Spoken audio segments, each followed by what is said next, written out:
The roots of Irish dance start way back with the Celts and the Druids, who roamed the island of Ireland before the emergence of modern Christianity. Irish dancing started with the Cayley, a kind of party dance done with multiple people in a circle-like formation. The Druids did the Cayley for a sort of religious practice, while the Celts did the dance at parties and events. While no one knows the true meaning behind why we keep our arms down while we dance, there are two popular theories. The first theory relates to Queen Elizabeth I, and it goes that when she was ruling, she would bring in Irish dancers, as she found the art form beautiful. The dancers, as a protest to their poor treatment, would keep their arms to their sides so that half the beauty of the dance was stripped away. The second theory is that during the Irish oppression, dancing was banned to try and strip the Irish of their culture. As a result, the Irish would keep their arms down so that if need be, they only had to stop moving their feet.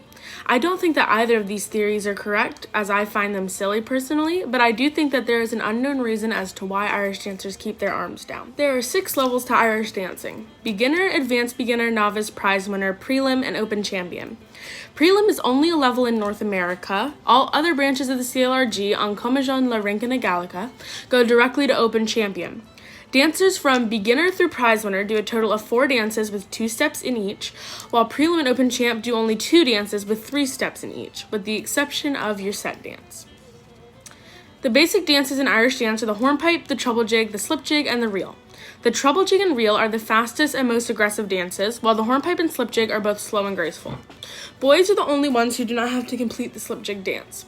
The reel and slip jig are both soft shoe dances, and the hard shoe and the hornpipe and treble jig are both in hard shoe. Once you are in the 2 championship levels, the 2 dances you do depend on your age. If you're an even age, for example 16, you would do reels and hornpipes, and if you're an odd age, for example 15, you do the slip jigs and the treble jigs. The set dance that I mentioned before is one of our most unique dances. There are 2 kinds of set dances, traditional and non-traditional.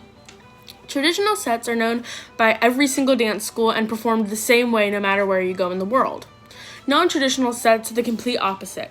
They are completely unique to the dancer and are done as solos, and you also get a new one every year. You compete a set dance at a Fesciana or at the qualifiers. Your set dance at certain qualifiers has to be the opposite of your hard shoe round. For example, if you do hornpipes, you have to do a treble jig set and vice versa. There are many different qualifiers throughout the world, but they all lead to the same competition, Oireachtas Rincon Cruin, or the Worlds. The Worlds are similar to the Olympics. Only the best go, and only the top get a placement there. There are 2 ways to qualify for the World Championships in North America. The first is to qualify at the regional Oireachtas. Here in America, we have 4 regions that compete. There is Mid-Atlantic, the Mid-America Oireachtas, the Southern Region, and the Western Region Oireachtas. The second way to qualify for the World Championships is through our nationals, NAIDC, or the North American Irish Dance Championships. To get to nationals, you have to qualify through your region's Oireachtas. Where your steps get the most complicated is at the majors. Oireachtas takes place from November to December, depending on your region. You would do the normal 2 dances for your age here. If you qualify for the North American Irish Dance Championships, you switch to the other 2 dances in January like everyone else. But if you also qualified for the Worlds, you do not switch and you stay with the same 2 dances. One of the most controversial topics in Irish dance is our attire. Younger dancers like myself love the attire and think that it brings a great stage presence, while more old-fashioned dancers think it looks very tacky. Irish dancers perform in big curly wigs, sparkly dresses, white sparkly socks, crowns to match the dress, and our shoes. Let's start with our dresses. Dresses are customized to the dancer wearing them. They range from simple one-color dresses to super complex, colorful dresses. It's all about what the dancer wants. You contact certain companies that make the Irish dance dresses, and from there, you get your paid estimate, and they ask you what colors you want, if you want diamonds or not. There's a lot that goes into it. Typically, dresses are short and have longer sleeves, but with the changing world, our dresses also keep up to date with the latest fashions, which surprises a lot of people. We can take dresses from the Met Gala and turn them into one of our Irish dancing dresses. It really is all about what the dancer wants. Next, dancers wear a sparkly crown that is either made of cloth or metal. The crown is mostly always covered in diamonds that match the dress, and if they don't match the dress, it is because they are only a crystal crown. Next are the wigs. It is no secret that traditionally Irish people have very curly hair. But that is not why we wear them. We wear them because when we jump, they bounce. And so the more your wig bounces, the jumpier you are and the more points you actually get. So that is why we wear the giant wigs. The shoes are the most important part to any dancer. The soft shoe, or the gilly, is a leather slipper that ties all around the shoe and the ankle. It is most comparable to a ballet slipper with extra string. The other shoe is called the hard shoe, or the heavy shoe. These shoes must be broken in order to go on our toes. They are most comparable to a tap shoe. The main difference between a tap shoe and a hard shoe is that we do not have metal taps on our heels or our toes. Our hard shoes are leather with a buckle. They have a fiberglass tip and heel, and to make sure our shoes are extra secure, we put electrical tape on our heels. I know it sounds funny, but it really does work. One of the most controversial topics in Irish dance is our attire. Younger dancers like myself love the attire and think it brings us a great stage presence, while more old-fashioned dancers think it looks very tacky.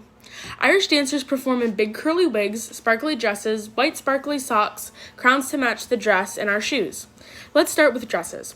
Dresses are customized to the dancer wearing them. They range from simple one-color dresses to super complex colorful dresses. It's all about what the dancer wants. We also wear sparkly crowns that are either cloth or metal. The crown is mostly always covered in diamonds, and they match the dress most of the time. The only time they do not match the dress is if they are only done in crystals. Shoes are the most important part to any dancer. The soft shoe, or the gilly, is a leather slipper that ties all around the shoe and the ankle. It is most comparable to a ballet slipper with extra strings. The other shoe is called the hard shoe, or the heavy shoe. These shoes must be broken in order to go on our toes. They are comparable to a mix of a tap shoe and a point shoe. The main difference is that we do not have metal taps on our heels or our toes.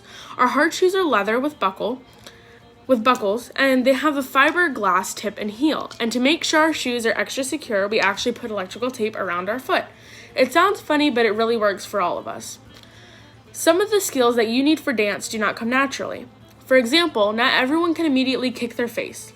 Lucky for Irish dancers, we get the time to develop the skills before they are applied in our steps. One of the first skills you learned is called a hop 2-3 or a skip 2-3. You start with 2 feet in 5th position and bring the front foot out like you are about to take a step. When the foot comes down, the back foot comes up to kick your bum. You then bring the leg through and finish with 2 steps. This move can be done in both shoes, but it is mostly done in soft shoe. Another basic move you learn is called a shuffle. Similar to a shuffle and tap dance, you brush your foot back and forth. This can end in a hop back or 2 steps. This move is only done in hard shoe. The last skill that I think is really necessary to succeed in the dance world is a toe stand. Toe stands are one of the hardest skills you must learn, but once you do them, you don't want to stop. Toe stands are similar to going on point in ballet, but unlike ballet, Irish dancers have no support in either shoe. We must rely on our ankle and toe strength to hold us up. This move is done in hard shoe, where we stand and move on the flat toe block at the end of the tips of our shoes. The rules of Irish dance, like any sport, are long and mostly boring. To save from 5 hours of listening to that, I'll give the most basic ones that you learn right away. The first rule is that you must weigh 8 bars or 8 counts of music before you start dancing. Starting before the 8 count is up will result in an early penalty. The second rule is that you must dance for a majority of the time. You cannot stand still on stage in the middle of a step and just do nothing. The third most important rule is that you must point to signal that you are starting and point and bow to signal that you are done. Not doing so will not result in a penalty, but it is a common courtesy for the judges in their time. Scoring in Irish dance is the most difficult thing to understand. The scoring is different based on competition. At qualifiers, like the Oireachtas, they use the Irish point system. At Feshes, they use the American point system. Each judge has a total of 100 points to give out.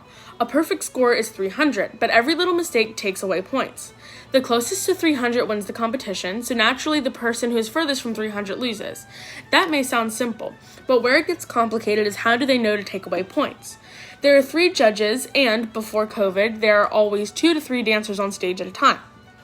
Well, that means that the judges can't constantly watch all 3 dancers and look for every mistake. So, a dancer could make a mistake but not get points off because the 3 judges are looking at another dancer. When talking about the planes of motion, the only one that is used in Irish dance is the transverse plane. Irish dancers cannot move their upper body at all. We have to stand like soldiers from the waist up. We twist our bodies so that sometimes our feet are in a different direction than our upper body. It sounds like it would hurt, but in reality it doesn't. It feels the same as twisting your upper body to stretch. Hi, I'm Madeline Parr, and I'm here with Jessica Fortin, and today I'll be interviewing her about the world of Irish dance.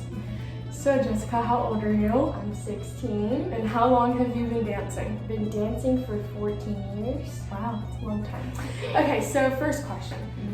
How do you feel about the attire we have to wear compared to performative Irish dancing?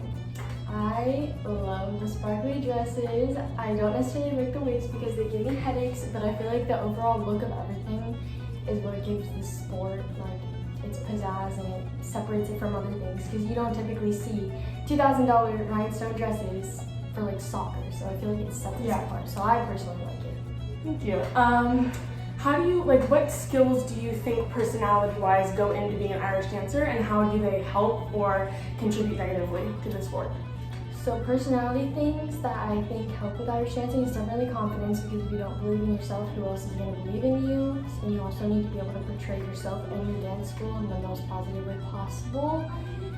Negatively, sometimes competitions can get brutal and girls go at each other for absolutely no reason. And I feel like that it allows you to learn into real life to how to handle things when you don't do good, and to what's the word?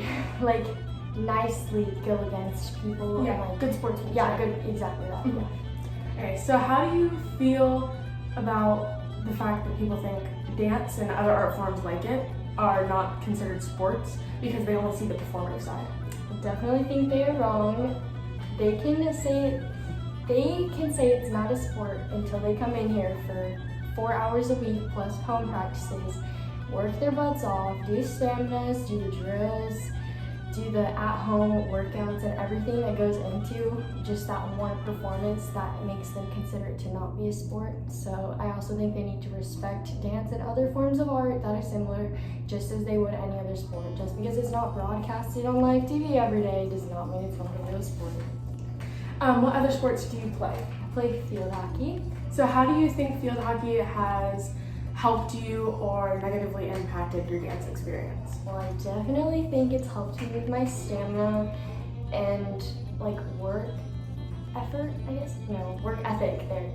But negatively, it wears down my body more than it typically would for just dance, so it makes things a little bit harder, especially when it comes to injuries.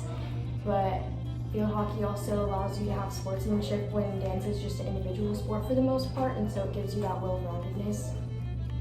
So what do you think so if I were to say, think of basic skills dance move-wise, what do you think are some of the most important moves to learn to get you ahead? Soft shoe-wise, 1, 2, 3 is the basic skips, and over 2, 3 is the basic jump, because you basically can't do anything else without those two things. Hard shoe-wise, definitely shuffles and tips also help. You also need to be flexible and be able to kick and stuff like that too. Okay, thank you. I'm here with Juliana Smith, an Irish dancer. How old are you, Juliana? I'm 14 years old. And how long have you been doing Irish dance? 7 years. Have you done any other styles of dance besides Irish dancing that have helped you with Irish dance? I did ballet and tap when I was very little, so that kind of helped a little bit probably. How do you personally feel about the attire? Because I know it's a controversial subject in our form of dancing. I personally like it, and I think it's pretty necessary because it's just part of our traditions, and I like to get dolled up. It's pretty fun. So what personality skills do you think are necessary to be an Irish dancer? You definitely have to be able to put on a happy, nice front when you're on stage, because otherwise the judges just aren't interested. You have to really perform and have a nice personality. So how do you think that Irish dancing has both positively and negatively affected your life? I've definitely learned how to work hard and definitely devote myself to certain things. That's a positive. And negative, I feel like I missed out on lots of things, like social events. So dance, it's no secret that dance is considered to be an art form more than a sport, and people really think, performative Irish dancing, it's not really a sport, you just kind of show up on stage and dance for people. So how do you think that that has negatively impacted dancers, making them think that they're not doing a sport, and how do you think that could change? It definitely impacts people because they just feel like dance almost like isn't good enough to be a sport. So it definitely strives me to work harder to prove people that it is a sport and that like you can definitely do well and it is very competitive. So you are one of the most successful dancers at our dance school. What have you qualified for, and how do you think that has boosted your self-confidence or more degraded your self-confidence in the world of dance? So I've qualified for 6 worlds, 7 nationals, and then I've been to 5 regional championships, which are the Oireachtas. And it's definitely a positive when you see that all your hard work pays off and you get to compete at those high level events. But sometimes you like overthink and stress too much about doing so well that you have to qualify for those big events. So it is pretty stressful at times. Yeah. So what necessary skills do you think a dancer, an Irish dancer, needs to get ahead in the dance world?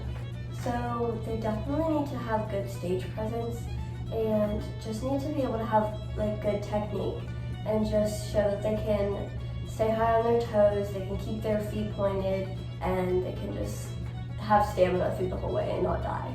Yeah. So are there any basic dance move that you think should be a staple in every Irish dancer's like book of moves they can do? They should definitely be able to execute a very high kick. Agreed. Okay, I have one more question for you. Okay. Do you do any other sports, first of all? Yes. Yes. So what do you do? So I'm a cheerleader and I do tumbling, so kind of gymnastics.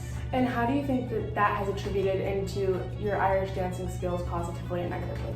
Definitely doing cheerleading makes you very flexible because you have to be flexible. So that definitely helps. And just being able to, when you're tumbling, you have to squeeze everything in your body and like know exactly where you are. So that helps when I'm on the dance floor, figuring out like how I need to squeeze and keep my technique and not like look all sloppy. Okay, thank you. Thank you.